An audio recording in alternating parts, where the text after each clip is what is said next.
Donsbrøllene er en særdeles spændende præstationsafstamning.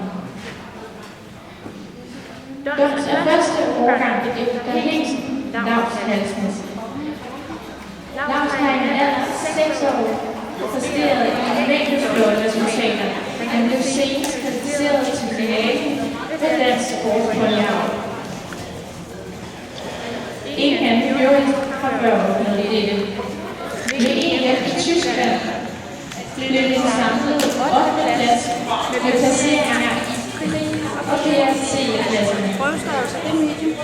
Lavs blev vinder af championatet for 5 år siden i 2011 i både spring og dressur. Han er færdigkåret som fløjtist og blev ligeledes vinder af materialprøven til sit hold. Lavs var ved at finde afstanden